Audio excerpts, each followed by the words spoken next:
Well, hello, my sweet YouTube friends. I hope you are doing well this week. Welcome back to another week of What's for Dinner in our household. Here's what you're going to see in this video. We have a delicious Asiago chicken bake. That's what you're looking at there.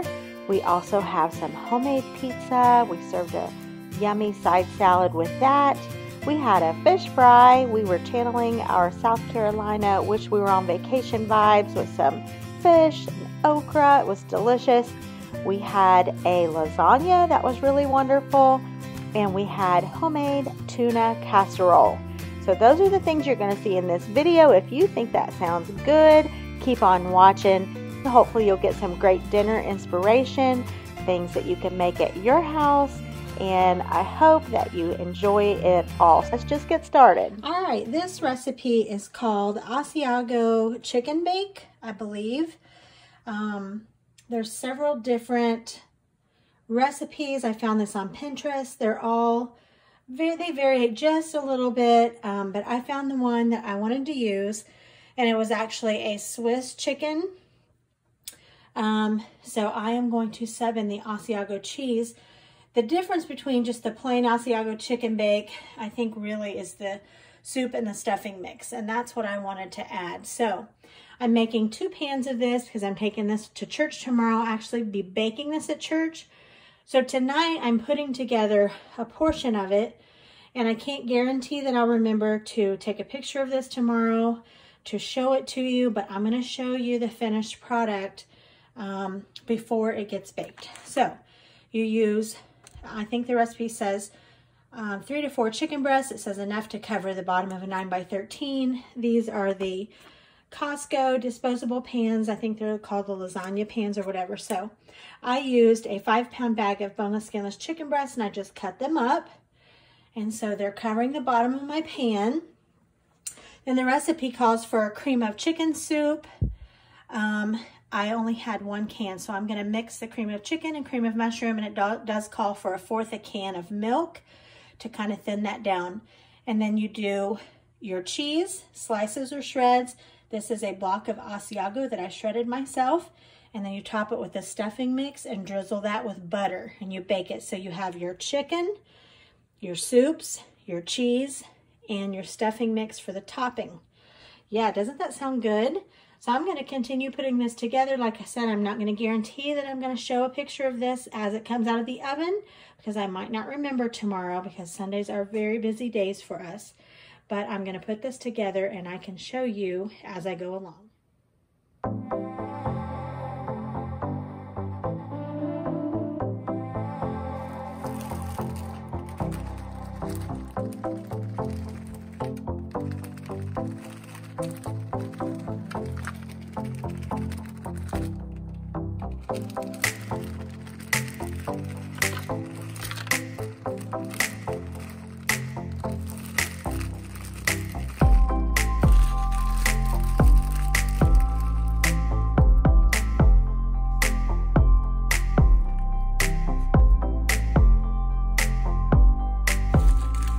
All right, next to the stuffing.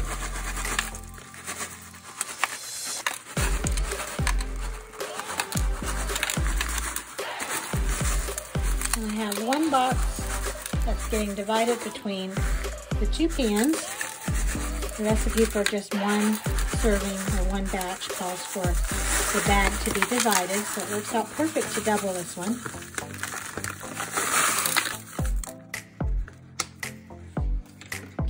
All right, so this is ready to go. So I'm just gonna cover this, put it in my refrigerator. In the morning, I'll get this to church, and I'll put it in the oven when I need for it to be in there. And it says it bakes for 55 to 60 minutes. So I think this is probably gonna be a really good one. And it looks like it's pretty easy for a make ahead. Oh, I will drizzle the butter on that in the morning. I'll do that right before I put it in the oven. All right, there you go. Looking pretty good. Asiago chicken bake.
Okay guys, for dinner tonight, we are gonna have a fish fry. We are gonna have some fried cod.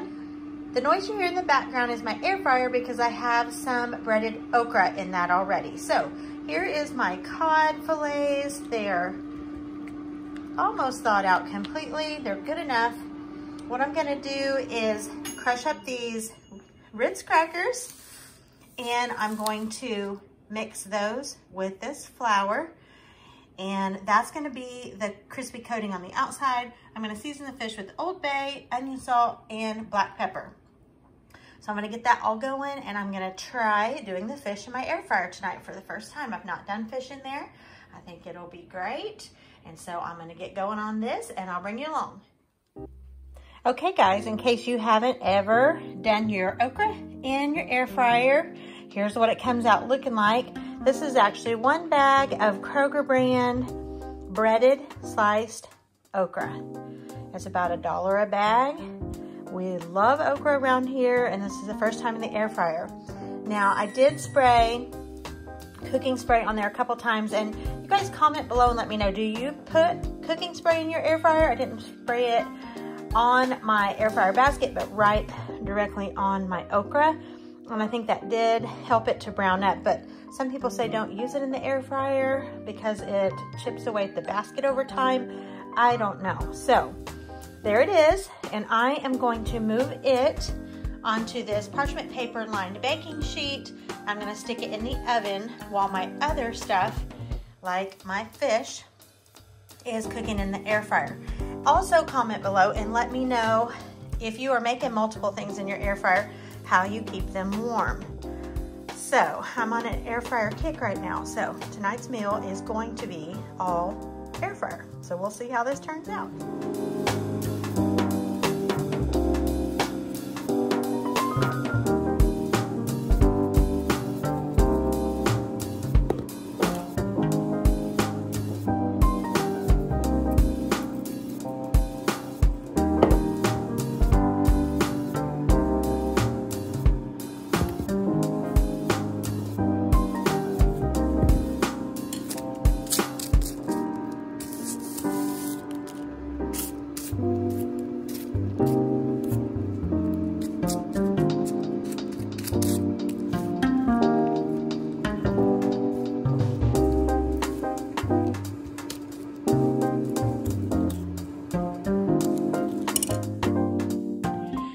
Here is my fish all ready for the air fryer. It fit perfectly in my basket. It's all seasoned up, and I just coated the top with some cooking spray, olive oil cooking spray, and I'm gonna stick it in the air fryer. So we'll see how it goes. Look how crispy this fish turned out. I think it's gonna be perfect. I think I cooked it for about 12 minutes or so. It looks like it's gonna be just about right. All right, here is my finished plate. Doesn't this look so good? This reminds me of being in South Carolina at a southern restaurant or a seafood restaurant. Just give me all those vibes. And tonight it's all about geometry. So we have rectangular shaped fish, we have square shaped okra, and we have these little round tater tots. Now that might be an odd combo, the tater tot part, but that's just what sounded good to me, so that's what I made. And then I like lots of lemon on fish, so there's my lemon wedges, some ketchup for the tater tots, and then this is some homemade tartar sauce. It is a little bit of Miracle Whip, a little bit of Trader Joe's horseradish aioli with some chow chow mixed in. How about that? That takes it to its southern edge all the way, doesn't it? You gotta throw some chow chow in there. All right, so we're gonna dig in. I think this is gonna be really, really good.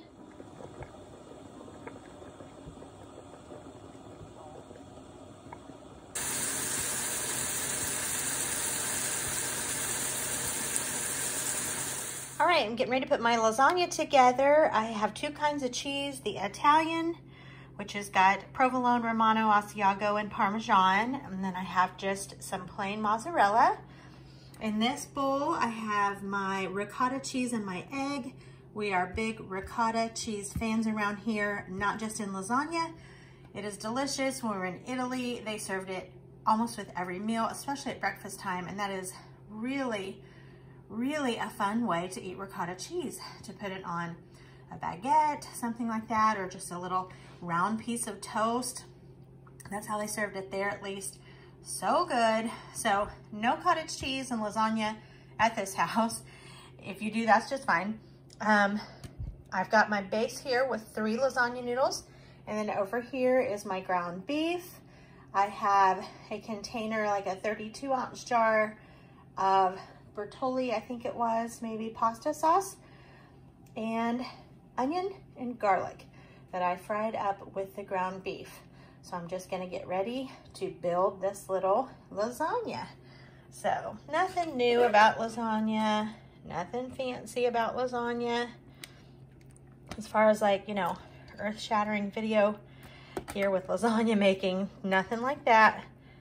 But we haven't had this in a long time. I don't make lasagna real often. I don't know why. I should. Okay, so we got the base down with our noodles. We have on a layer of ground beef and pasta sauce. Looking good. Kind of want to just divide it out amongst your layers. Okay, great. Next, I'm going to move on back here to my ricotta and egg mixture. And so I just kind of do little dollops and then kind of spread. This is such a delicious cheese. A little bit sweet, really, really creamy. So good. Okay, let's get to working on this. Doesn't have to be fancy. It doesn't have to cover every single solitary surface. Just so you can have some with each slice of lasagna. That's looking awesome. All right, and now we're gonna sprinkle on the cheese. Here we go, nothing like a great big handful of cheese. Perfect. Okay, we'll spread that all around. And then I'm just gonna layer again. So noodles, meat sauce, ricotta cheese mixture, shredded cheese, and layer it again, and then I'll top it all off with the mozzarella. Look at this beauty. These were, of course, the boiled lasagna noodles. I've used the no cook, but I prefer just the boiling ones. It's not that big a deal to boil the noodles for 12 minutes for me. So I prefer that because I know they're going to be perfect every time. And then one other thing, when I was cooking the meat, actually it was when I was finished with the meat, I sampled the sauce just to taste, and I added just a little bit of this Italian seasoning. And now I'm gonna add that on top because it provides just a little bit of green. And I love how that looks. on anything. I like to use parsley or dill, chives, anything like that on the top. All right, so this is ready. Another good thing is kind of make sure it's really well coated on the top and there's not a lot of exposed noodles. That way they won't get too tough. Of course, this will be covered with foil and baked the whole time with the foil, and then I'll pull the foil off towards the end so it can just make sure and get a little bit of brown on the top. Yeah, so that's what we're having tonight, lasagna. I'll show you the rest. And I am so sad that the footage of my lasagna is nowhere to be found. Maybe I even forgot to film it. I don't know. But it was the best lasagna I've ever made. It was beautiful. We had salad and breadsticks along with it. We'll just have to imagine what that looked like. I am so sorry about that, guys. All right, this is another one of those. Take a guess at what I'm making. I'm gonna show you what ingredients I have here. That one is the dead giveaway, huh? All right, so you've seen all the ingredients. I am making tuna casserole, flashback 1970s. I think tuna casserole was at its height of glory probably then. I had tuna casserole growing up every now and then. We didn't have it a lot, but we did have it sometimes and we enjoyed it. My dad was more of a meat and potatoes guy, so tuna casserole, every now and then we would have that. And then, of course, there was tuna helper that came along that you could kind of basically just buy the box and add your tuna and get kind of the same idea.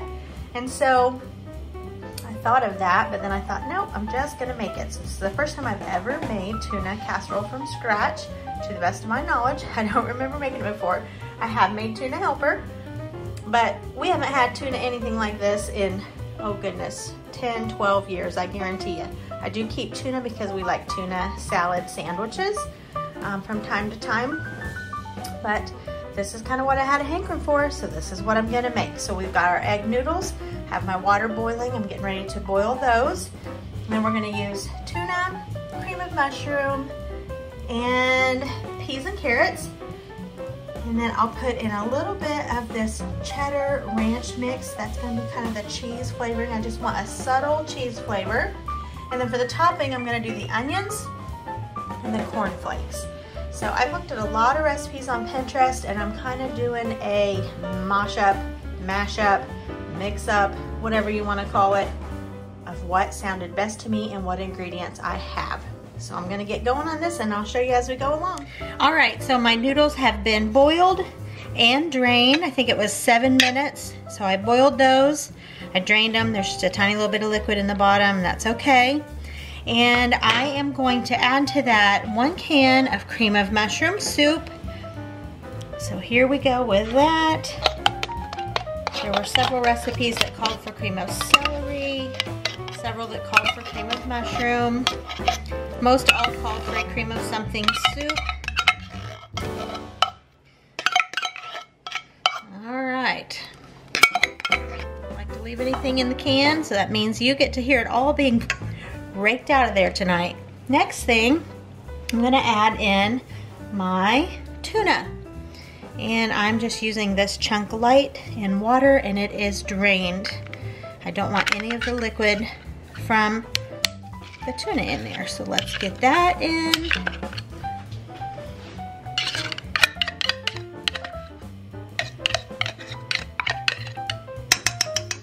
Now, honestly, for the amount of noodles I'm using, I could have just used 1 can of tuna.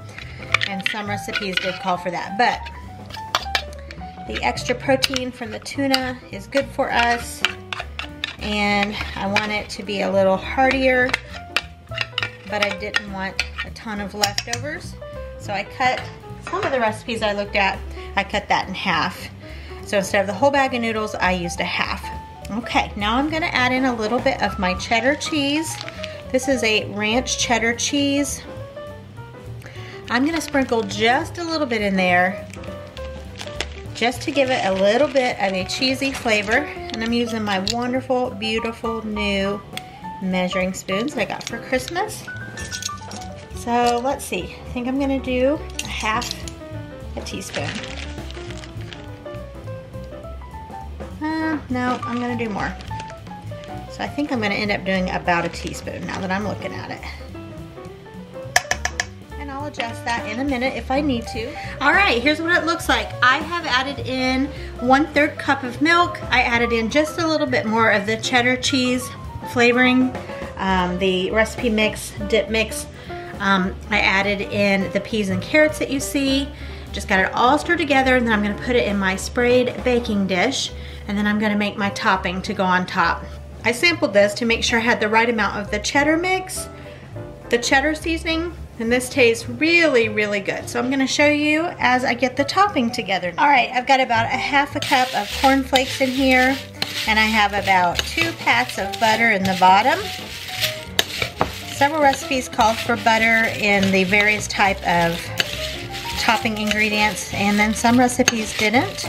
Some was just like breadcrumbs sprinkled over top. I decided to go for the butter, but I just don't want to use a ton of it. Trying to not use a bajillion calories in meals. Okay, I think this looks perfect. And then once I get this spread over the top, I'm gonna add on the French fried onions. Okay, so here we go. Doesn't this look great?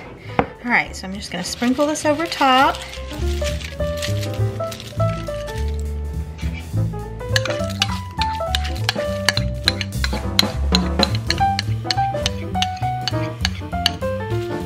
Perfect. That's just gonna give it a nice little crispy crunch to the top. Cornflakes is a topping ingredient really often in recipes, but I rarely have cornflakes.